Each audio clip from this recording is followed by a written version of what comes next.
자, 굿모닝 문학 870번 님의 침묵입니다. 님의 침묵은 별표 한번 쳐주시고요. 시험 문제로 출제가 좀 많이 되죠. 님의 침묵. 출제가 좀 많이 되는 편이니까 알아두시고, 가장 많이 출제되는 영역으로 따진다면 첫 번째 이제 역설법과 관련해서, 알겠지? 역설법으로 관련해서 많이 나온다. 키워드 역설. 그 다음 님과의 어떤 재회, 만남,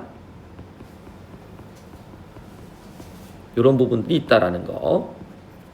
당연히 뭐 일제강점기고 뭐 내신으로 나온다고 하면 뭐 부분으로 우리가 봐야 될 게 좀 많이 있어요. 님의 침묵이라는 제목만 딱 보더라도 님의 침묵하면 우리가 보통은 긍정보다는 부정 이미지를 많이 떠올리죠.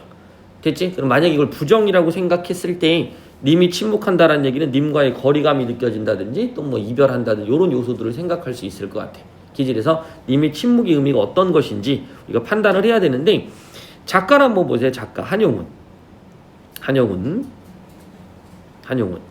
한용운이란 인물은 뭐 독립운동가이기도 하고, 그죠? 부처이기도 하고. 그래서 뒤로 잠깐 넘어가 보시면 여기 9번 한번 잠깐 볼게요. 9번. 이렇게 보기가 있는 글들은 보기를 먼저 읽어주는 게 좋다고 그랬었죠.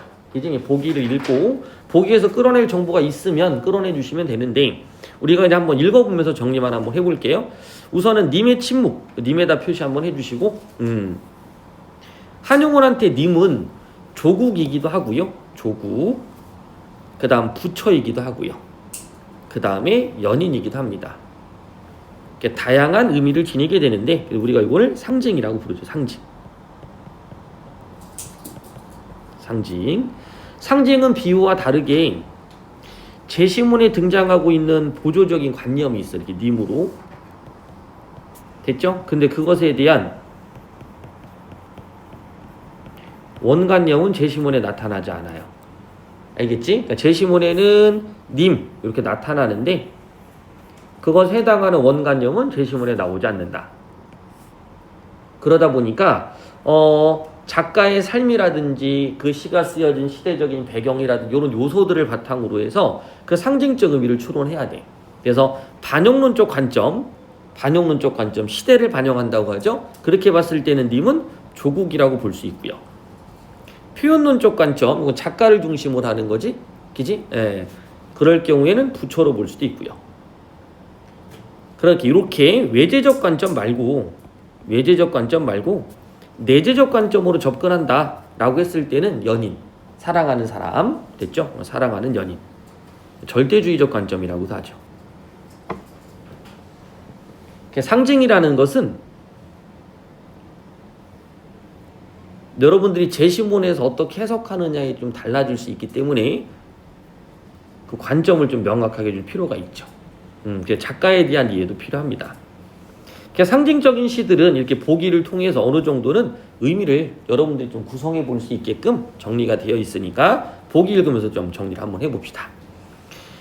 자, 우선 보기에 님의 침묵에서 노래와 침묵은 화자와 님의 관계를 이해하는 데 핵심이 되는 시어래요. 그러니까 노래와 침묵.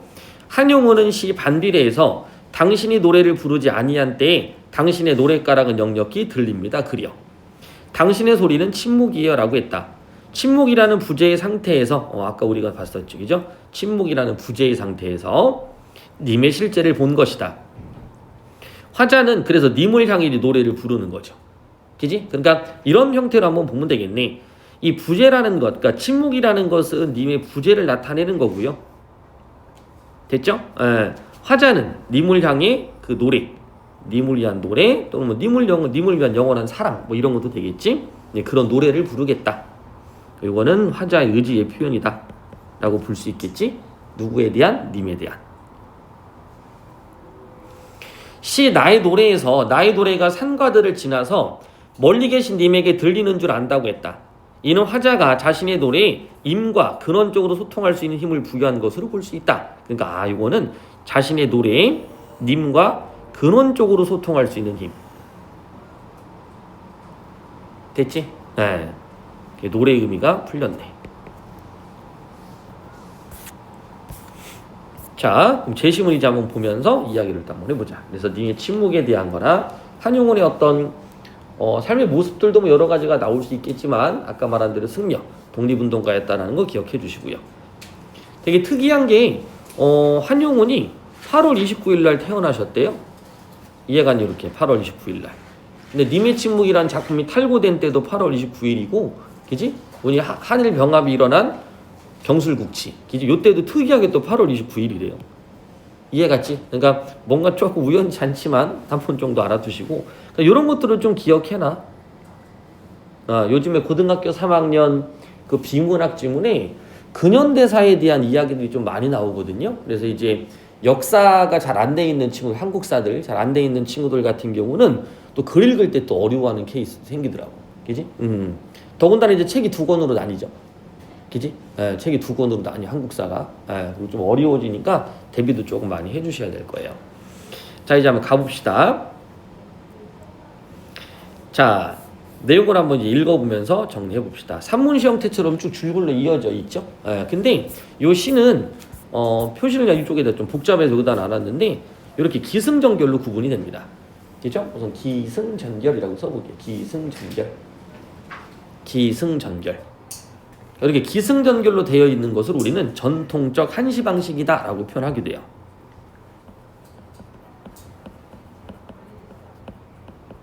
전통적인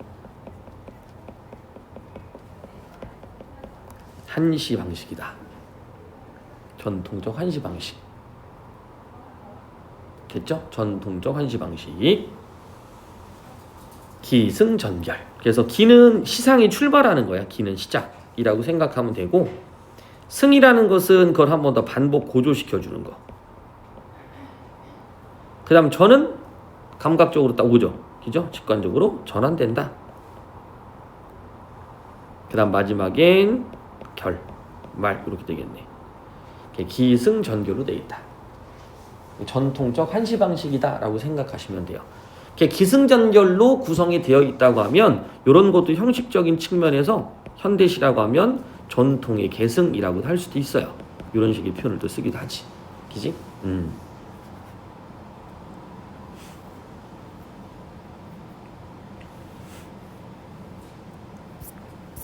자, 그럼 한번 봅시다. 우선은 시를 있는 그대로 이해하려고 노력을 한번 해보시고, 그 다음에 선생님이 몇 가지 제안을 해볼 테니까 어떤 의미들을 어떻게 우리가 재구성하고 형상화시켜야 될지를 한번 고민해 봅시다. 자, 우선은 맨 첫 번째, 님은 같습니다. 이 부분, 님은 같습니다. 님은 같습니다라는 표현을 통해서 우리는 님이 같다라는 것이 이제 이별을 의미한다라고 짐작해 볼 수 있어. 사랑하는 나의 님은 같습니다. 자, 같습니다, 같습니다. 여기 님은 같습니다가 반복이죠, 그죠? 구절 반복이야. 그럼 이때 같다라는 건 이별이기 때문에 요때 같습니다라는 이런 것들에 대한 반복들은 임과였던 이별, 슬픔을 고조시켜준다라고 생각해 볼 필요가 있겠다. 됐죠? 그래서 한번 써볼까? 반복을 통해. 표현 방식은 빨간 걸로 썼어요. 반복을 통해서 이별의 심정을 뭐하고 있다? 고조시켜주고 있다. 이렇게 보시면 될 것 같아요. 님은 같습니다. 요건 알죠? 우리 영탄. 감정을 겉으로 탁 드러내는 거야. 영탄이라는 건 슬픔이 드러나는 영탄입니다. 님이 같다라는 상황과 맞춰주시면 돼요. 님이 같다라는 상황. 그래서 머릿속에 좀 한번 기억해 줄 게 뭐냐면, 우선 노트에다 다시 옮겨야 되는 건 알지? 그지? 한번 정리를 다시 하세요. 영탄 같은 경우는 이제 어조랑 관련이 슬픔이 어조. 그래서 어조는 항상 전체적인 분위기라든지 화자가 놓여 있는 상황이라든지 화자의 태도나 정서 등을 통해서 추론해 주시고, 그 다음 지금처럼 요렇게 비읍니다라든지 뭐뭐구나라든지 이런 표현들이 등장을 할 겁니다. 형식적인 특성. 그것에 따라서 만들어진 어조도 있어. 알겠지? 예를 든다면 뭐뭐구나? 당연히 영탄이죠. 됐나요? 정서 겉으로 드러나는 거. 그러면 뭐 아주 기쁘구나? 그럼 기쁨의 어조가 될 거고요. 슬프구나? 그럼 슬픔의 어조가 되는 거야. 근데 비읍니다 같은 경우는 좀 특이하죠. 비읍니다는 차분한 어조가 되기도 해. 감정을 절제하는. 또 독백적 어조가 되기도 하고요. 상대 높이나 보니까 이 상대 높임을 통해서 누군가 이야기하는 어투가 되기도 해요. 이해 갔나요? 네, 그래서 뭐 대화하는 형식이 될 수도 있어요. 그래서 비읍니다라는 어조는 그 상황과 맥락을 좀 정확하게 판단해 주셔야 돼요. 알아듣겠지? 그래서 어조 찾는 문제가 어렵게 나올 때는 단순히 형식적인 측면만이 아니고 전체적인 분위기라든지 맥락을 좀 판단하는 문제들이 등장을 합니다. 그래서 님은 같습니다. 아, 영탄. 사랑하는 나의 님. 이거 나왔죠. 님과 나의 관계가 나왔는데 우선 나는 님을 사랑한다고 그래서 대상에 대한 태도가 나왔죠. 나는 님을 사랑해요. 그런데 같다라고 표현했으니까 그건 상황이죠. 이렇게. 됐죠? 상황 나타냈으니까 이건 부정적인 상황, 이별을 드러낼 수 있다 라고 판단해 주시면 되겠네요.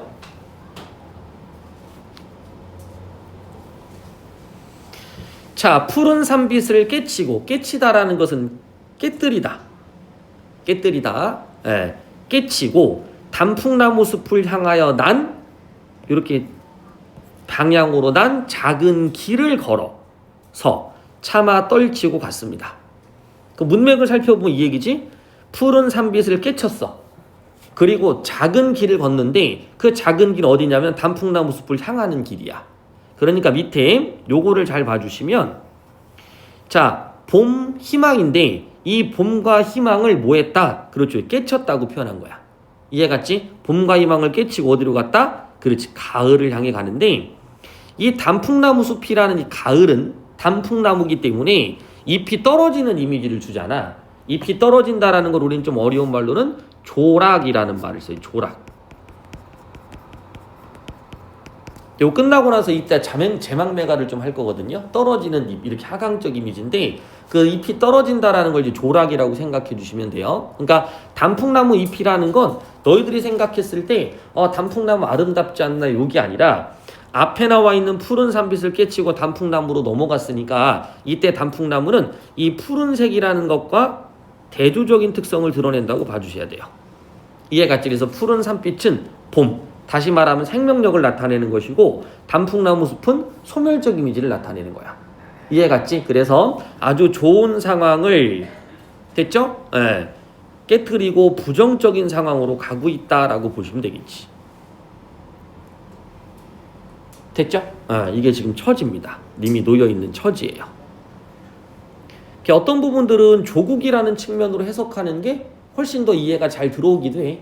이해 갔지? 지금처럼 요거는 조국으로 해석한다면, 그렇죠. 앞에 부분에 이제 얘기했었죠? 됐나요? 예. 그래서 한일합병, 그 병합 이루어졌을 때 그때의 어떤 심정과 관련 있는 어떤 부분이라고 생각하면 좀 더 이해가 쉬울 것 같아. 푸른 산빛이라고 하면 당연히 시각인 거고요. 단풍나무 숲을 향하는 작은 길을 걸어서 차마는 별표 한번 쳐줄게요. 별표 쳐주시고, 차마 옆에 부끄럽고 안타까워 감히라는 말을 내가 사전적인 뜻을 써놨는데 보통 이것은 차마라는 단어는 부정어와 호응합니다. 됐지? 예. 차마 부끄럽고 안타까워 감히 볼 수가 없다. 이해 갔니? 뭐 이렇게. 그래서 부정어랑 사용하는데 차마 떨치고 갔다라는 게 지금 부정어가 없단 말이야. 이해 갔니? 그러다 보니까 여기서는 그냥 아주 힘들게 이별했다 정도로 생각하면 좋을 것 같아요. 됐죠? 문법적으로 어긋나는 것도 시적 허용입니다. 이해 갔지? 문법적으로 어긋나는 것도 시적 허용이고, 어쩌면 여기 시를 읽다 보면 이렇게 심표 같은 게 좀 찍혀 있잖아요. 이해 가니까 그 문맥을 좀 끊어주는 건데, 차마라고 하면서 심표가 좀 끊어 있었다면 차마, 그지? 차마 떨치고 가기는 어려운데 떨치고 갔다 이렇게 해석할 수도 있을 거고, 됐다. 여기는 좀 다양하게 해석할 수 있으니까 이런 부분들이 시의 어떤 다의성하고 좀 관련이 되어 있어요. 알아듣겠지? 그래서 여러분들이 시를 풀 때 어떤 하나가 무조건 맞다라고 하기보다는 이런 것들은 그냥 이런 케이스를 좀 알아두시고요. 됐죠? 지금 얘기해 이런 케이스 좀 기억해 주시고 나중에 학교에서 조금 질문을 통해서 의미를 정확하게 다시 한번 정리해 두시는 게 좋을 거예요. 됐죠? 어쨌든 차마라는 단어는 원래는 부정어와 호응하는 단어야. 이해 갔나요? 차마 그런 일이 생기면 안 되는데 차마 떨치고 갔습니다. 황금의 꽃같이 굳고 빛나든 옛 맹서. 꾸며주는 말이 좀 많은데요. 원관념 보조관념 체크를 한번 잠깐 해보고 넘어갑시다.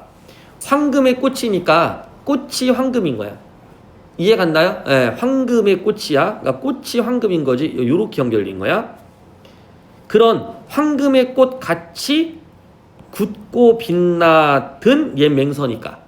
이해 갔죠? 예, 황금의 꽃 같이 굳고 빛나든 옛 맹서. 굳고 빛나는 건 당연히 어떻게 되겠어? 황금 같은 거니까. 됐죠? 그러니까 요 전체의 원관용은 옛 맹서겠죠. 옛 맹서. 옛 맹서. 옛 맹서도 어떻게? 직유법. 그 다음 시각적 이미지. 이런 것들을 통해서 강조시킨 거야. 옛 맹서. 근데 그게 어떻게 됐어? 차디찬 티끌이 됐대요. 됐죠? 차디찬 티끌. 그럼 선생님이 아까 잠깐 얘기한 거 있었거든? 한번 우리 고민을 한번 해봅시다. 우리가 시를 해석할 때 지금처럼 선생님이 그냥 강의를 통해 너희들이 외우는 것도 좋지만 이런 부분도 한번 생각해 볼래요? 자, 문장을 이렇게 썼다고 쳐볼게요. 옛 맹서는 차디찬 티끌이 됐다. 앞에는 꾸며주는 말을 다 빼버리고 옛 맹서는 차디찬 티끌이 됐다. 아니면 이렇게 생각할 수, 옛 맹서는 티끌이 됐다. 이렇게 해석할 수도 있잖아. 그러니까 이게 시가 주는 특성들일 수도 있는데 이렇게 한번 첫 번째로 볼게요. 옛 맹서는 티끌이 됐다. 요 표현하고 옛 맹서는 차디찬 티끌이 됐다. 이렇게. 이해 갔나요? 그럼 요게 지금 어떤 느낌이 들어? 감각적으로 뭔가 강조해준다는 느낌이 들죠. 그죠? 그럼 다시 이제 세 번째. 황금같이, 황금의 꽃같이 굳고 빛나던 옛 맹서. 그러니까 이 옛 맹서라는 것에 대한 의미를 더 강조해 준 거죠. 이해갔지? 그러니까 이걸 구체화시켜 준 거지. 그럼 이 구체화시키는 대상이 점점 더 좋은 것일수록, 됐죠? 여기에 긍정적 의미를 가지면 가질수록 차디찬 티끌의 부정적 의미는 더 강화돼. 이해 갔나요? 그러니까 이런 부분들에 대한 표현을 좀 한번 기억해 주시면 좋을 것 같아요. 이해 갔지? 그러니까 차디찬 티끌이 됐다라는 것은 원래 내가 가지고 있었던 옛 맹서, 이해 갔지? 이런 부분들에 대한 어떤 비극성을 더 고조시켜 줄 수 있는, 됐지? 상황의 어떤 비극성을 더 고조시켜 줄 수 있는 그런 표현이 되는 거야. 이해 갔죠? 그래서 두 개는 대조로 봐도 상관없습니다. 됐죠? 황금과 같이 굳고 빛나던 옛 맹서가 차디찬 티끌이 된 거예요. 차디찬. 감각적 표현이죠. 차다, 촉각이고요. 이런 표현들을 좀 우리가 느끼면서 시를 좀 읽어주시면 화자의 어떤 내면 세계들을 우리가 좀 더 좀 구체적으로 다가갈 수 있을 거예요. 됐습니까? 여기까지? 자, 위로 다시 올라갈게요. 다 적었나요? 네. 자, 다시 한번 또 올라갈게요. 자, 그래서 황금의 꽃같이 굳고 빛나던 옛 맹서는 차디찬 티끌이 되어서 한숨의 미풍에 날아갔습니다. 근데 한숨의 미풍, 한숨의 미풍에 날아갔습니다. 한숨의 미풍. 됐죠? 그러니까 이별이라는 것이 생각보다는 되게 좀 빠르고 쉽게 진행된 것 같아요. 이해 갔나요? 그러니까 앞에 나와 있는 황금의 꽃같이 굳고 빛나든 꾸며주는 말이 좀 길죠? 꾸며주는 말이 길다 보니까 이 옛 맹서라는 것이 가지고 있는 위상이 더 커지는 것 같은데 그게 차디찬 티끌, 그냥 한숨의 미풍, 날아가 버리는 거니까 이해같이 굉장히 허무하고 모든 것이 무너지는 듯한 느낌을 받았을 겁니다. 그런 걸 감각적으로 표현하는 거지. 됐어요? 자, 그 다음 날카로운 첫 키스의 추억은 잠깐만 읽어보니까 또 특이한 게 있네. 맨 처음에 사랑하는 나의 님이라고 표현했습니다. 나는 님. 됐죠? 그 다음에 님이라고 표현하지 않고 뭐라고 그랬니? 그렇죠. 굳고 핀다든지 맹서를 또 표현했죠. 됐죠? 그 다음 다시 첫 키스의 추억이라는 것도 나타냈죠. 네? 그러면 위에서는 님이라는 것이 내가 사랑하는 님인데 그 님이 나에겐 어떤 존재였냐면 황금의 꽃까지 굳고 빛나던 이제 맹서도 같이 했던 사람이야. 됐나요? 그 다음 나한테는 날카로운 첫 키스의 추억을 안겨준 사람이기도 하고요. 이해 가지기지? 그 관계가 좀 더 구체적으로 나타나죠. 그런데 그 추억은 어떤 추억이냐면 첫 키스의 추억이에요. 첫 키스. 그럼 나한테는 굉장히 강렬할 거야. 그 강렬함을 감각화시켜 놓은 게 날카롭다라고 표현하는 거지. 날카롭다. 됐죠? 네, 날카로운 첫 키스의 추억은 나의 운명의 지침을 돌려놨다. 돌려놓고 쉼표 줬다 끊어주는 거 한번 끊고 돌려놓고 뒷걸음 쳐서 사라졌습니다. 자, 나의 운명의 지침을 돌렸다. 그럼 자 볼게. 날카로운 첫 키스의 추억이라는 건 요 과거 얘기야. 과거. 이해 갔지? 네, 과거에 나의 운명의 지침을 돌렸다라는 건 뭐야? 그렇죠. 당신이 내 삶의 방향의 변화를 주었다 이 뜻이야. 오케이? 네, 내 삶의 방향의 변화를 주었다. 이해 갔어? 내 삶의 방향의 변화를 주었다. 가끔 추론하는 시들, 추론하는 어떤 문제를 낼 때, 요렇게 되는 분들도 가끔 있더라고. 예. 나의 운명의 지침을 돌려놨다는 얘기는 내 삶의 방향을 다시 한번 생각해 봤다는 뜻이겠지? 근데 그 삶의 방향에 영향을 준 사람이 님인 거야? 라는 이 안에는 그래서 삶의 성찰이라는 것이 내포되어 있다라고 보시는 분도 있어요. 이런 부분들도 우리가 이제 추론에 대한 개념이니까 노트 정리를 한번 해놓으시고, 알겠죠? 해놓으신 상태에서 나중에 학교 가서 문제 풀 때 활용을 해보시면 돼요. 나의 운명의 지침을 돌려놓고 뒷걸음쳐서 사라졌습니다. 요거는 그냥 참고로 써놨거든. 널 이광수의 무정에서 삶의 방향성을 제시해줬었잖아. 형식이라는 인물이. 이해가니까 영채 같은 인물이 깨달음을 얻고 병욱 같은 인물도 마찬가지겠지. 그럼 변화가 이루어졌다는 뜻으로 보셔도 돼요. 이해갔지? 뒷걸음쳐서 사라졌습니다. 자, 뒷걸음쳐서 사라졌다라는 건 아마 이런 걸 형상화시키고 싶었던 거 아닌가 싶어. 한번 보시면 왜 남자 여자 이렇게 있을 때 헤어지는 장면? 헤어지는 장면 보면 이게 남자가 이렇게 쳐다보고 있는데 그 남자가 어때요? 뒷걸음 쳤다는 얘기는 그냥 이 상태에서 뒤로 물러나는 거지. 그지? 쭉쭉쭉 물러나면서 작아지는 거니까. 왜 카메라 같은 기법 보면 가깝게 찍고 있다가 뒤로 싹 멀어지면서 조그만든지 뭐 이런 느낌 같아요. 됐지? 어쨌든 간에 뭘 드러낸다? 그렇지. 상실이라는 상실감을 드러내고 있죠. 이렇게 전체적으로 슬픔이나 절망의 정서가 주조를 이루고 있죠. 됐죠? 슬픔, 절망 이런 것들 사라졌습니다.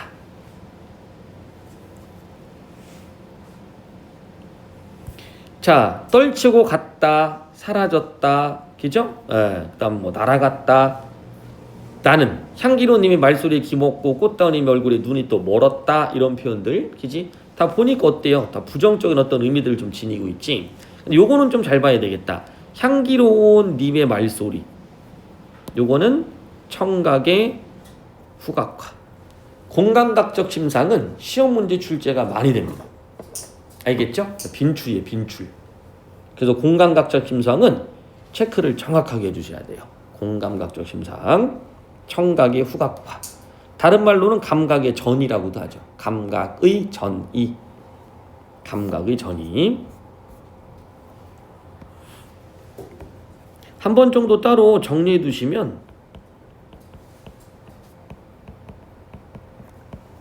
감각이 바뀌는 거야. 감각이 다른 감각으로 바뀌는 거야. 우리가 이거를 공감각적 심상이라고 하고요.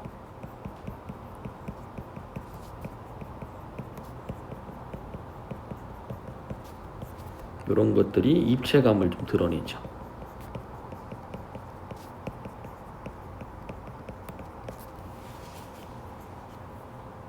그래서 입체감이라는 것은 단일한 표현이 아니라 다각도의 표현을 쓸 때 우리가 입체감이 느껴진다고 표현을 해요. 그래서 사건이라는 것도 그냥 단순한 시간의 흐름이 아니라 역순행적 구성들을 사용했을 때 입체감이 느껴진다라고 표현하고요. 입체감이란 단어 기억해주면 좋겠지? 그래서 감각의 전이라는 것은 화자가 현재 대상이나 상황 속에서 느끼는 감각이 있어. 알겠지? 그러니까 요건 이제 실질적인 감각이겠지. 됐죠? 그런데 화자가 어떤 내면 세계들을 더 드러내거나 뭔가 강조하고 싶은 게 있는 거야. 그렇게 됐을 때 이 감각적인 원래의 감각을 다른 감각으로 뭐 하냐면 전이시키는 거야. 감각의 변화가 일어나는 거지. 됐죠? 그래서 감각 1에서 감각 2로 바뀌는 거지. 자, 메밀꽃 필 무렵이라는 소설이 있는데요. 그 소설에 보면 달밤이 굉장히 아름답고 고요해. 알겠지? 그때 나귀를 타고 길을 가는데 그 방울 소리가 메밀밭계로 흘러간다. 이렇게 표현하거든요. 예, 그러면 이 표현은 방울 소리라고 하면 청각이에요. 청각. 그러면 나귀를 타고 가면서 움직인다라는 것이 감각적으로 나타나긴 하는데 그것이 흘러간다라고 시각화시켰죠.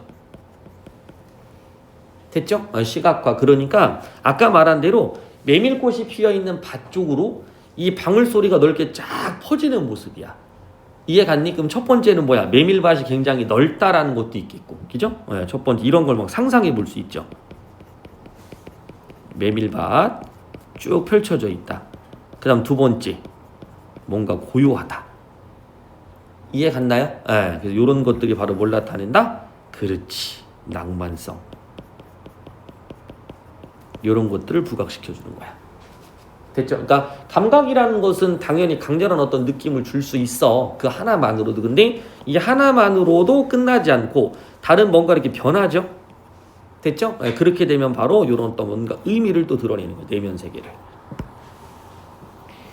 자, 그럼 내신 문제에서나 수능 문제에서는, 그러니까 수능 문제에서는 이 두 번째 의미, 요 찾는 것들, 이런 것들을 좀 중요하게 생각을 하는데 내신에서는 그냥 요거를 좀 중시 생각해요.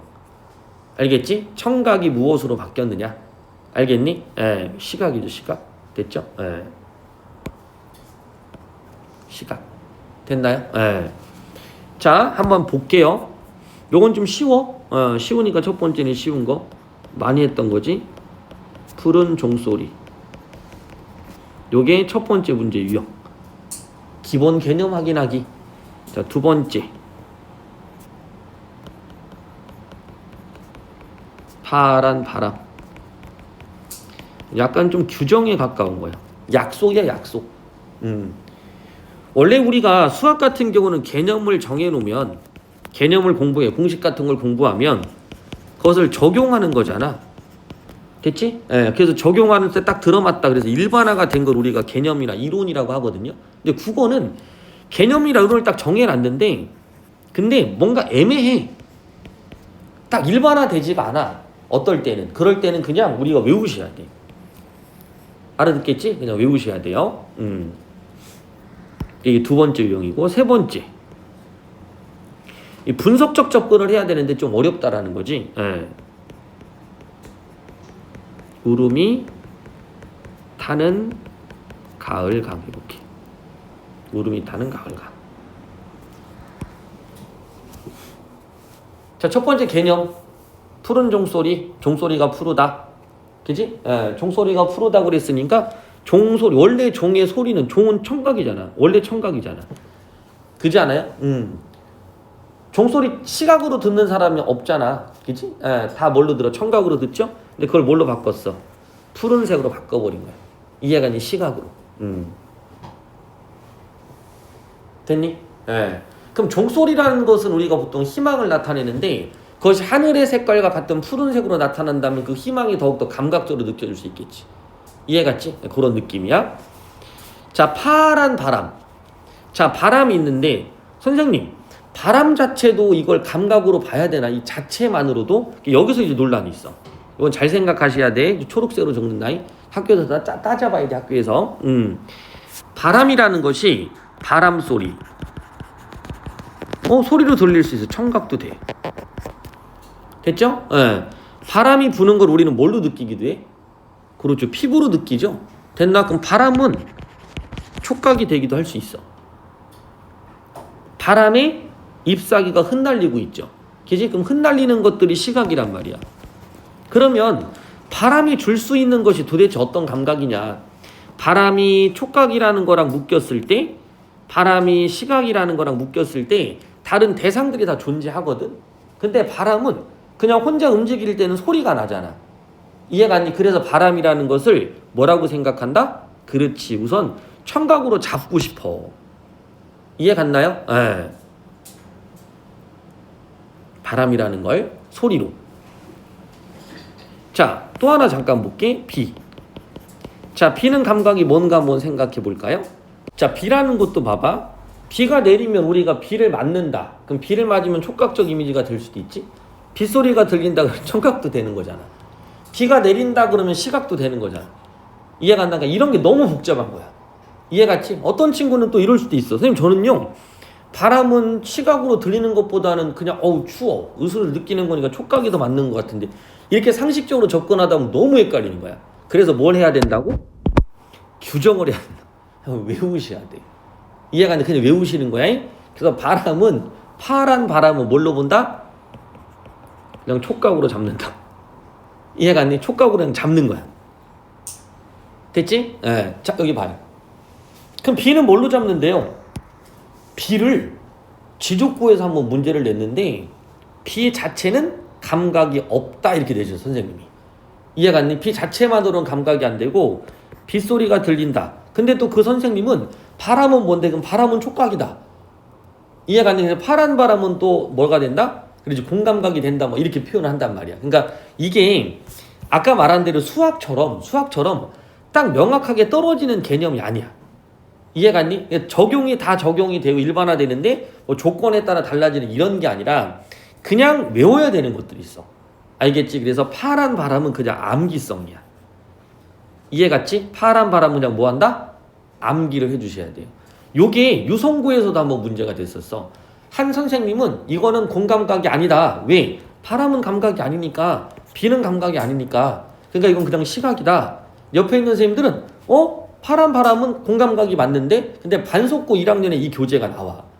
거기에도 공감각으로 설명이 돼요. 이해 가지기지? 그래서 이런 거 논란이 될 수 있기 때문에 여러분들이 좀 학교에서 확인을 해주시는 게 좋은데, 그래도 뭐가 있냐면 대세가 있어. 알겠죠? 많은 사람들 일반적으로 생각하는 것들이 존재하거든요. 이런 케이스가 있다라고 한번 알아두시고, 그 케이스에다가 이제 살짝 또 들어가야 돼. 뭐가 들어가야 되냐면 이런 것 때문에 더 헷갈리는 거야. 차라리 없으면 괜찮은데 이렇게 애매한 게 존재하다 보니까 또 아이들 간에서는 애매하지 않고 명확한데 그걸 애매한 걸로 이해하는 경우가 있거든요. 새빨간 감 바람소리. 새빨간 감 바람소리 한번 써볼게. 너무 밑에다 쓸게요. 새빨간 감 바람소리. 요거를 한동안에는 공감각이라고 설명하셨던 분들도 많습니다. 그런데 시인의 의도가 공감각을 쓰겠다, 복합감각을 쓰겠다 이런 개념이 아니라 여기 있는 부분의 시 구성을 새빨간 감이 있고요, 그 다음에 바람소리가 들리는 게 따로 있는 겁니다. 알겠지? 그러니까 새빨간 감이 바람소리를 내는 이렇게 전이 되는 것이 아니라 그냥 새빨간 감이 하나의 제재고요, 소재고요, 바람소리가 시 안에서의 하나의 시어, 소재가 되는 거야. 이해갔지? 그래서 새빨간 감은 시각, 바람소리는 청각, 그래서 이거는 복합감각 이렇게 얘기하죠. 복합감각이다 이렇게. 됐지? 그래서 이거는 2번 케이스랑 연결을 좀 해서 또 아무 때나 그냥 주정 선생님 그럼 뭐 문맥적으로 분석을 할 필요가 없네요. 막 어떤 애들은 그냥 개념을 외울 필요가 없네요. 막 여러 가지 생각을 하는데 그건 어쩔 수 없어. 이 세 가지의 어떤 성격을 좀 이해해 주셔야 돼요. 정확하게 개념으로 나온다. 적용시키다 보면 좀 애매한 게 있다. 요거는 학교 선생님이나 약간 규정된 걸 따라라. 그러다 보니까 명확한 것도 또 헷갈리는 것도 생기더라. 이해 갔나요? 그렇게 알아두시면 됩니다. 자, 그 다음 요런 문제들이 좋은 거죠. 요런 문제들. 이해갔죠? 요런 것들이 공감각이 가지고 있는 원래 의도를 정확하게 판단해서 문제를 낸 거야. 이해갔죠? 그래서 완전히 이제 수능 형태 이야기를 또 잠깐 해본다면, 자, 울음이 타는 가을강이라는 시는 박재삼의 시인데요. 우선은 이런 시들의 공감각을 좀 정확하게 이해하려면 시의 그 상황, 그러니까 의미, 주제 또는 작가의 의도, 생각들, 내면 세계를 이해해야 되는데, 이 울음이 타는 가을강은 뭐냐면 화자가 제사가 있나봐, 고향에. 고향을 쭉 찾아가는 길이야. 제사라는 것은 죽음이라는 것과 연결돼 있잖아. 근데 여기 있는 이 화자가 어느 정도 나이가 중년이 좀 넘어서는 시점인 거야. 이해갔지? 그러니까 삶이라는 거에서 반 이상을 넘어왔다고 생각을 하면 삶보다는 어디에 좀 가까울까? 죽음이라는 것에 가깝겠지? 그럼 이 사람들은 삶을 성찰할 때 항상 그 안에는 죽음에 대한 게 결부될 수밖에 없을 거야. 이해갔지? 그럼 죽음이라는 걸 생각했을 때 이 화자의 내면 세계를 이해갔나요? 울음이 타는 가을강이라고 표현한 겁니다. 내가 제사를 지내러 고향을 좀 넘어가면서 등성이를 쫙 넘어가고 있는데 그 등성이를 넘어가면서 집이 보입니다. 됐죠? 네, 근데 여기 집 보니까 불빛이 막 이렇게 밝혀져 있어. 됐지? 그건 뭐 나중에 설명하고요. 그리고 쭉 보니까 여기 강이 있는 거예요. 강이 있고, 당연히 뭐 내가 도시에 있다가 고향으로 오게 되면 시간도 오래 걸리니까 그 타이밍에 마침 하늘이 노을로 싹 바뀐 거야. 이해 갔나요? 그럼 나는 이 강을 보면서 죽음이라는 걸 생각해 보니까 삶이라는 것이 뭘로 느껴질까?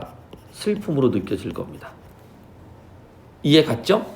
그러면 타는 가을강은 아까 말한 대로 노을이야, 노을. 그래서 붉은 노을이 펼쳐져 있는 강이야. 됐지? 그럼 내가 지금 보고 있는 건 뭐니? 노을강을 보고 있는 거거든. 그지? 노을강을 보고 있는데 내 내면 세계가 슬프다 보니까, 됐죠? 이 붉은 강이 어떤 걸로 바뀌어? 울음이라는 걸로 바뀌어 버리는 거야. 이해 갔지? 그래서 이 울음이 타는 가을강은 요게 시각이고요. 됐나요? 요게 청각입니다. 그래서 우리가 단순하게 가리키는 분들이 있어. 막 이 근처도 막 선생님들 너무 단순하게들 가리키니까 내신은 참 쉽게 나와가고 점수가 잘 나오니까 괜찮은데 수능이 막 엉망이 돼버린단 말이야. 이해 갔니? 그래서 막 고등학교 3학년 올라가서 막 찾아온 애들도 가끔 있는데 방법이 없어. 왜냐면 이거를 그냥 이렇게 배워. 종소리가 꾸며주는 말로 바뀌는 거야? 아니면 종소리가 주어잖아? 그럼 서술어로 바뀌어, 감각은. 이렇게 바꾸다 보니까 이 문장 구조도 생각 안 하는 거야. 울음이 타는 가을강이야. 그럼 어떤 게 서술어야? 그렇지, 타는 게 서술어잖아. 그지? 그러면 선생님 울음이 그러면 타는 가을강으로 변한 거 아닌가요? 이렇게 해석하면 안 된다고. 타는 가을강은 이게 하나의 덩어리가 묶여서 이게 붉은색의 이미지를 드러내고요. 됐지? 화자가 지금 보고 있는 건 강인 거야. 이? 붉은 강을 보고 있는 거야. 근데 그 붉은 강이 이미지가 뭘로 바뀌어버린 거지? 울음으로 바뀌어버린 거라고. 이해 갔죠? 그래서 뭐가 된다? 그렇지, 시각의 청각화가 된다. 됐어요? 이렇게 죽으라고 설명했는데 공강학적 심상이 지족고 2학년 내신 문제 나왔단 말이야. 이 선택지가 그대로. 근데도 거기 가서도 굳이 이거를 또 청각을 시각으로 바꿔오는 놈들이 있다고. 이해 갔니? 그럼 뭐가 되는 거야? 3번 같은 경우는 당연히 분석력이 중요한데 수학처럼 이런 문제들이 많지가 않아. 막 끊임없이 이 문제를 만들어낼 수 없어, 이런 문제를. 이제 그러다 보니까 적당히 반복하다가 끝나서 전부 다 잊혀지는 거지. 이해 갔니? 그래서 이런 것들은 제발 공감각을 하나의 좀 챕터로 좀 정리 좀 해놔. 알아듣겠지? 그럼 요거 이제 고등학교 올라가서 향수라는 시에서 이제 1순위로 시험 대비 범위로 들어가니까. 알겠지? 그래서 가장 많이 나오는 게 울음이 타는 가을강, 난이 높은 걸로. 알겠지? 네, 그렇게 정리해 주시면 될 것 같아요. 됐어? 좀 줄 테니까 정리를 한번 좀 해보세요.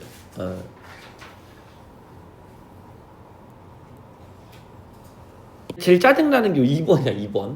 알겠죠? 그런 것 좀 알아두세요. 규정이다 라고 기억해 주시고 앞으로 다시 넘어봅시다. 자, 황금의 꽃같이 굳고 빈 어디였지 이거? 우리 어디야? 향기로운 님의 말소리지? 미안. 향기로운 님의 말소리에 기먹었으니까 향기로운데 님의 말소리. 알겠지? 그렇게 되겠다. 문제 한번 내볼까? 요런 문제 한번 볼게요.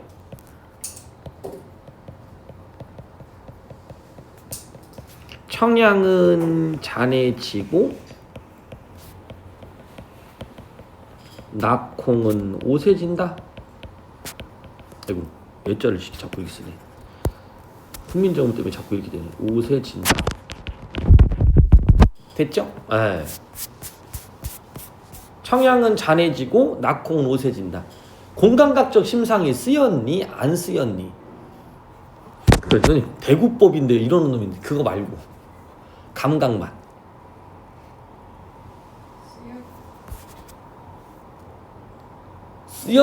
쓰였어 뭐야? 쓰였다. 어디 쓰였는 것 같아? 청향. 아 청향이 청자가 푸를 청자에 향기 향자 이렇게? 아 요거 맑은 향기 미안해. 청향은 요렇게 되는 향이야. 청향. 그럼 아니야? 요걸 보면 돼. 잔해지고. 잔해지고 있는 건 모습이잖아. 그지? 그러니까 어떤 모습이 나타나면 그것도 전부 다 뭐라고 볼 수 있어? 시각으로 볼 수 있어. 그러면 청향이 어떻게 잔해지는 모습으로 표현하는 거야. 이해갔지? 그럼 청향은 뭐야? 향이니까 후각이죠? 후각을 어떻게 표현했다? 시각으로 표현한 거지. 이해갔지? 요건 낙콩은 오세지는 거니까 공감각은 아니지. 둘 다 시각이니까. 전이가 이루어져야 되는 거예요. 이해 갔나요? 네, 청양은 잔해지고 낙콩은 오세진다. 이런 식으로.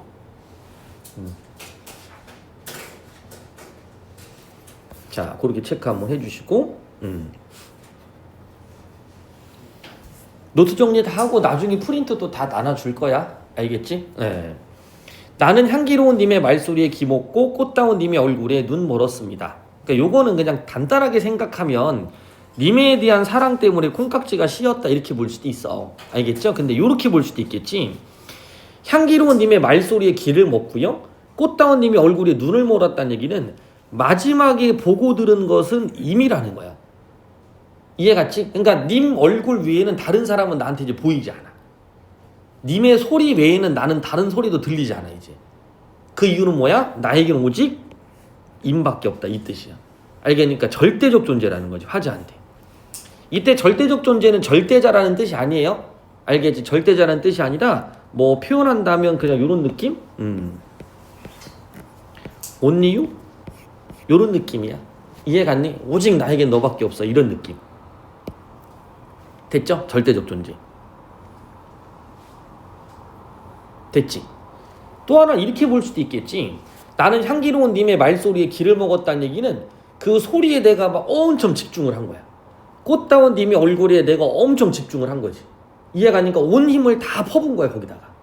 이해갔지? 예, 그래서 향기로운 님의 말소리에 내가 온 귀를 기울이고 꽃다운 님의 얼굴에 온 눈을 다 집중시킨 거야. 이해갔죠? 예, 그렇게 우리가 해석할 수도 있겠지. 시라는 건 그렇게 해석하는 방향성들을 좀 생각해가면서 읽으면 알겠죠? 여러분들이 어떤 사고력도 켜질 수 있을 거고 그 다음 나머지 이런 것도 또 외워야지. 뭐 대구법, 역설법 이런 것들. 그지? 역설법이나 공감각적 심상 같은 경우는 내신할 때 우리 국어의 비밀 노트라고 해서 따로 만들어서 줄 거니까 알겠지? 네, 쭉 외우시면 돼. 역설법, 반어법 정리하는 거 저번에 한번 받았나? 한 10장 정도 되는 거? 그 정도만 싹 외우시면 돼. 이해 갔나요? 네, 그런 것들 쫙 외워주시는 거 10쪽 정도. 자, 그 다음 사랑도 사람의 일이라. 그러니까 사람의 일이라는 것은 사람의 일이라는 건 항상 한계성이 있죠. 이해가 된 건 한계가 존재하는 거야. 절대 무한하지 못해요. 유한해, 유한. 유한하죠. 사람의 일이라 만날 때 미리 떠날 것을 염려하고 경계하지 아니하는 것은 아니지만, 그러니까 만날 때 미리 떠날 것을 염려하고 경계하기도 해. 하지만 이별은 그게 실제가 된 거죠. 그게 실제가 되는 거야. 실제요, 실제요. 사실로 일어난 거. 아이 실제야, 어이 실제야, 실제로. 사실.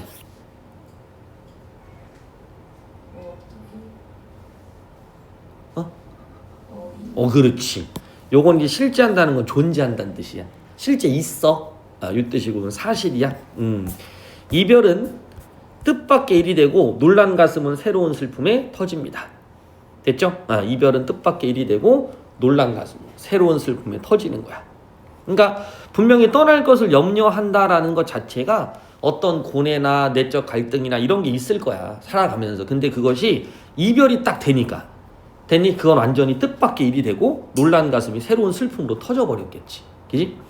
그러나 이런 것들 시에서 나오면 다 시상전환입니다. 됐죠? 시상전환. 그러나 요 시상전환이 좀 많이 나옵니다.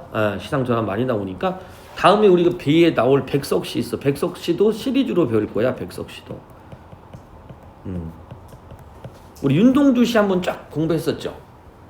그지? 예전에 국모님 문학 앞부분에서 쭉 했었는데 그것처럼 백석의 시도 시리즈로 쫙 공부할 겁니다. 자, 이별을 쓸데없는 눈물의 원천을 만들고 마는 것은 스스로 사랑을 깨치는 것인 줄 아는 까닭에 그러니까 이거야. 스스로 사랑을 깨치는 거야. 그죠? 깨버리는 거란 말이야. 이별을 쓸데없는 눈물의 원천을 만들고 마는 것은 그러니까 이거 무슨 뜻이야? 그냥 그 상황에 소극적으로 눈물만 흘리고 있는 거야. 이해갔지? 그러면 쓸데없는 눈물의 원천을 만든다는 것은 이별 자체를 그냥 뭐 하는 거야? 수용해버리는 거지.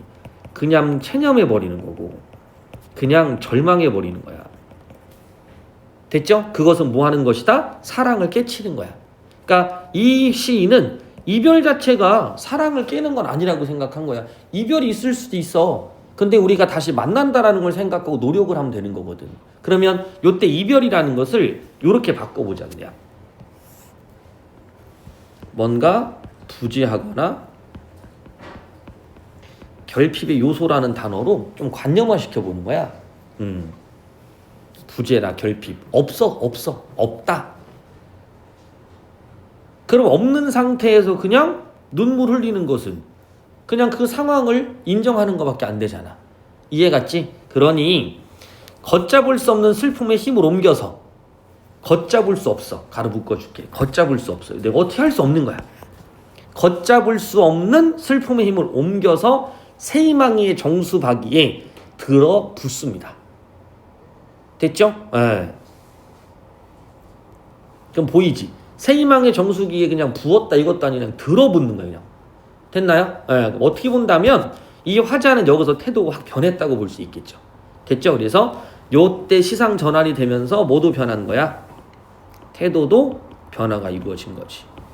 그 변화가 이루어진 것은 바로 뭐? 그렇지. 이렇게 깨달음을 얻은 거죠. 슬픔의 힘을 옮겨 새희망의 정수박이에 들이부었다. 그러면 뭘 들이부었어? 들이부은 게 요거죠. 힘. 그 힘은 무슨 힘이야? 슬픔의 힘이잖아. 그럼 슬픔의 힘이라는 것을 들어분다 그런 건 물리적으로 표현한 거지. 이런 것들을 추상적인 대상을 구체화시켰다라고 표현할 수 있는 거야. 유성고 기출문제입니다. 유성고 기출문제. 선생님, 여기 추상적인 걸 구체화시켰다는 표현이 있다고 하는데 어딨나요?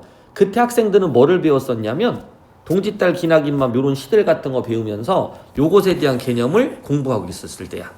알겠지? 그래서 국어는 이런 개념에 대한 이해가 필요한데 이 개념에 대한 이해보다는 그것을 적용시키는 게 좀 더 중요합니다. 근데 수학처럼 적용할 수 있지 않아. 이해가 안 돼? 왜냐하면 문학 작품이 바뀌면 여러분들은 해석 자체를 못하기 때문에 많이 어려워합니다. 의도를 잘 몰라서. 이런 것도 좀 알아두시죠. 추상적으로 구체화시켰다. 우리는 만날 때에 떠날 것을 염려하는 것과 같이 떠날 때 다시 만날 것을 믿습니다. 이런 순환론적 사고가 이루어지는 걸 우리는 윤회사상. 윤회사상. 전세 이런 거 나오면 다 윤회사상 됩니다. 뒤에 이제 제망매가 할 때 같이 나올 거예요. 오늘 같이 할 겁니다. 연결되는 부분이 좀 있어서. 11주차에 같이 수록돼 있어. 뒤에 고조논문이. 의도한 건 아니지만 우연치 않게 딱 잡혔더라고. 11차에. 그지? 윤회사상. 요거 들어봤죠? 회자정리? 그죠? 거자필반. 회자정리는 여기 만날 때 떠날 것을 염려한다. A. 떠날 때 다시 만날 것을 믿습니다. B. 여기가 거자필반. 이렇게 되겠지.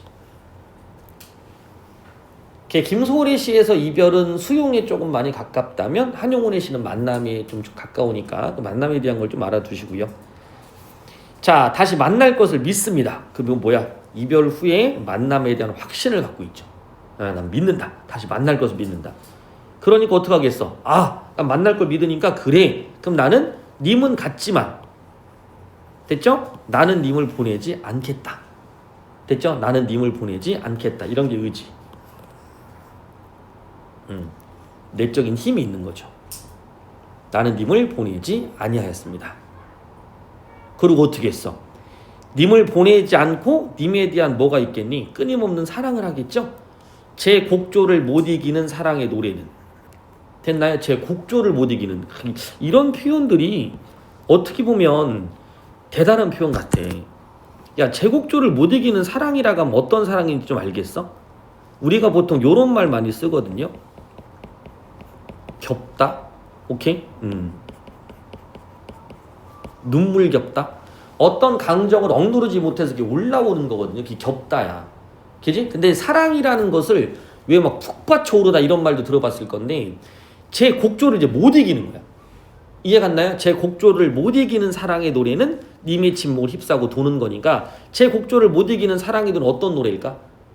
내가 원래 가지고 있던 어떤 그 실력이나 그 능력보다 더 큰 힘을 막 발휘할 수 있는 그런 쪽으로 바뀌는 거라고 볼 수도 있어. 그지? 그러니까 왜냐면 그런 열정이 아주 크니까. 그러니까 이게 의지가 커지니까 이게 나오는 거지, 그지? 예. 그래서 뭐 국바초론 슬픔이나 이런 것들, 그지? 근데 너희는 뭐 제 곡조를 못 이기는 사랑을 해본 적이 없잖아. 그러니까 감각적으로 못 느끼지? 이해 갔죠? 이성적으로는 좀 느껴보시면 반대 상황 생각하면 돼. 이해가 아니고 슬픔에 대한 거. 이해 갔죠? 예. 근데 그 노래가 어떻게 돼요? 그렇지. 님의 침묵을 휩싸고 돌겠죠. 그지? 그럼 여기 님의 침묵이 있어. 이게 침묵. 침묵이 있는데 그 침묵을 노래가 이렇게 휩쌉니다. 됐죠? 그럼 뭐가 될까? 노래가 되겠지. 그지? 예. 이 상황을 만들겠다는 마지막에 의지가 드러나는. 자, 그 조심할 게 하나가 있습니다. 자, 맨 꼭대기 아까 있었죠. 요때 영탄 아까 뭐라고 써놨었죠? 그렇죠. 슬픔 영탄이라고 써놨었죠? 예. 그 다음 밑에는 요렇게. 예. 요거는 의지 영탄이라고 써있죠. 당시 수능에 나왔을 때 이런 식의 표현을 썼단 말이야. 그러나라는 게 존재하잖아. 그지? 그래서 시상 전환이 이루어지고 있었는데 시상 전환까지는 아이들이 판단을 했어. 근데 이 시상 전환이 일어나면서 어조의 변화까지 일어났느냐. 요걸 물어보는 문제가 나왔었거든. 근데 그때 당시 아이들이 어조 변화는 X라고 떴던 친구들이 많습니다. 왜냐하면 선생님 처음부터 끝까지 뭐뭐 했습니다라는 경어체잖아요. 그러면 이거 어조가 안 변한 거 아닌가요? 이렇게 풀었던 친구가 꽤 많았다라는 게 문제입니다. 그죠? 예. 이건 어조 변화가 아니라 여기 요걸로 판단하는 게 아니라 전체 상황. 됐지? 그러니까 처음에는 슬픔에서 의지로 바뀌었으니까 어조 변화는 이루어졌어 안 이루어졌어? 이루어진 거겠죠. 됐죠? 그래서 맞는 표현이 되는 겁니다. 됐죠? 예. 근데 우리가 또 기출문제 이걸 또 나오고 나잖아? 그러면 그때 가서 어조를 다시 설명하는 사람들도 많아진단 말이야. 그걸 공부하는 친구도 많아지고. 이거는 항상 그러니까 뒷북 치는 거야. 알겠지? 그러니까 미리미리 이런 것들을 좀 챙겨놓고 공부를 해주시는 게 좋고요. 나중에 막 이런 거 나와. 백석의 이제 시 중에 고향 같은 시를 보면 다정다감한 어조. 선생님 다정다감한 어조는 어떻게 찾나요? 그러니까 그 상황을 봐야지. 이해갔지? 그 상황을 보지 않으면 어조를 판단하기 어려우니까 아까 말한 대로 어조는 반드시 상황과 분위기 봐주시고 그거에 따른 정서 그 다음에 태도 그렇게 봐주시면 돼요. 됐지? 근데 시가 기본적으로 하나의 이야기를 쭉 일련의 과정을 통해 전달하는 경우들은 그냥 하나만 나오니까 뭐 그냥 비의 정서면 비의 여조, 슬픔의 여조 그냥 이렇게 가시면 되는데 태도 변하는 것들이 있어. 정지용의 유리창 같은 경우도 어조가 변해요. 앞에 부분엔 이미지 중심으로 해서 감정을 절제한다면 뒤에는 정서를 표출하거든요. 유리창도 이번에 교과서 외지문인데 학교에서 프린트로 나가면서 설명이 됐어. 알겠지? 그다 한번 써놔서 한번 찾아보시면 좋죠. 유리창. 유리창이라는 것도 나중에 또 만들어서 줄 테니까 내신 들어갈 때 거기 정리해 주시면 될 것 같아요. 자, 요까지 좀 우리가 좀 봤고, 그 다음에 문제 같은 경우도 한번 쭉 살펴보시면 뭐 어렵지 않을 거니까요. 그렇게 한번 정리해 주시면 될 것 같아요. 그지? 특히 요 8번 문제, 여기 서정주의 춘향 유문 요 하나만 그냥 간단히 보고 넘어가면, 유문이라는 건 여기선 유서입니다. 유서. 춘향이란 말 써 있으니까 이건 고전 산문을 차용한 거야. 고전 산문의 인물을 차용한 거지. 그 고전 산문의 인물을 차용하면서, 됐지? 요런 제목들 안에 유서가 있다라는 얘기는 아마 글쓴이가 이 상황과 연결된 걸 뭔가 전달하고 싶은 게 있었겠지, 그지? 한번 볼게요. 저승이 어딘지 똑똑히 모르지만 지금 춘향이 죽는 상황이잖아. 변사또에 의해서. 요 연상 가능하죠? 똑똑히 어딘지 모르지만 춘향이의 마음보단 오히려 더 먼 딴 나라는 아닐 것입니다. 그러니까 춘향이의 사랑은 항상 님을 생각하고 있다는 거야. 이해갔지? 그래서 춘향보다 오히려 더 먼 딴 나라는 아닐 것입니다. 천길 땅밑을 검은 물로 흐르거나, 천길 땅밑을 검은 물. 그러니까 춘향이가 죽어서 이제 뭐가 되는 거야? 물이 되는 거야. 물이 이제 하늘에 뭐가 되는 거지? 그렇지, 구름이 또 되겠지. 이것도 춘향입니다. 날더라도 그건 결국 도련님 곁 아니어요. 됐죠? 그러니까 먼 딴 나라는 아니다. 저승이 어딘지 똑똑히 모르겠어. 굉장히 멀 것 같아? 근데 오히려 더 먼 딴 나라는 아니야. 오히려 멀지 않을걸? 내가 죽어서 나는 지금 없죠. 하지만 그 마음은 오히려 너에 가깝게 있어. 이런 뜻인 거야. 이해갔지? 그러니까 이렇게 생각해보자. 여기에 글쓴이의 생각은, 잘 들어, 죽음이라는 것은 상대방과 나를 멀리 떨어지게 만든다고 생각했거든? 근데 아니야. 춘향은 죽음이라는 것이 오히려 너에 더 가깝게 갈 수 있는 부분이야. 이해갔지? 봐. 검은 물로 흐르거나 구름으로 흐르더라도 그건 결국 도련님 곁 아니에요? 왜? 구름이 돼서 나중에 뭐가 될까? 비가 돼서 님에게 내립니다. 이해갔니? 그래서 님은 그 5월 단오날 우리가 만날 때 무성한 나무처럼 그렇게 서 있기만 하면 돼. 어차피 내가 당신 곁으로 찾아갈 거니까. 이해갔나요? 그래서 오히려 더 먼 딴 나라는 아니라고 표현한 거야. 이해갔지? 예. 진짜 슬프지 않니? 그지? 죽음이라는 건 다 끝났다고 생각했는데, 이 슬픔이라는 것은 어쨌든 이몽룡의 입장에서는 슬프면서도 어쨌든 뭐 님을 만날 수 있다라는, 그지? 그런 어떤 가능성을 춘향이 입을 통해 듣고 있는 거잖아. 이해갔죠? 그런 감정들이겠죠. 그러니까 이해가지? 그러니까 춘향 유문도 그냥 단순히 막 이것좀 하지 마. 애들 보면 저승, 뭐 세모, 모의고사 풀 때 뭐 이렇게 넘기는데 이런 단어들이 갖고 있는 힘들을 봐야 돼. 이해갔지? 그래서 수능에서는 이런 부분들에다가 표현을 해놔.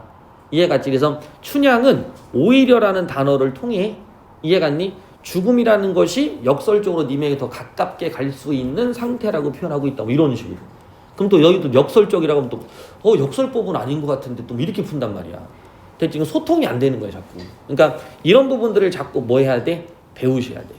알아듣겠지? 그래서 오늘은 패드로 이렇게 작게 하면서 너희들 설명을 차분하게 하는 이유는 중요하기 때문에 그럽니다. 알겠지? 그래서 요거는 다시 이렇게 좀 링크해서 올려놓을 거니까 조금 영상을 자주 보면서 정리를 다시 한번 해주시면 좋을 것 같아요. 알아듣겠지? 그렇게. 내신도 이렇게 할 거니까, 알았니? 정리를 그런 방향으로 좀 해주시면 되겠네요.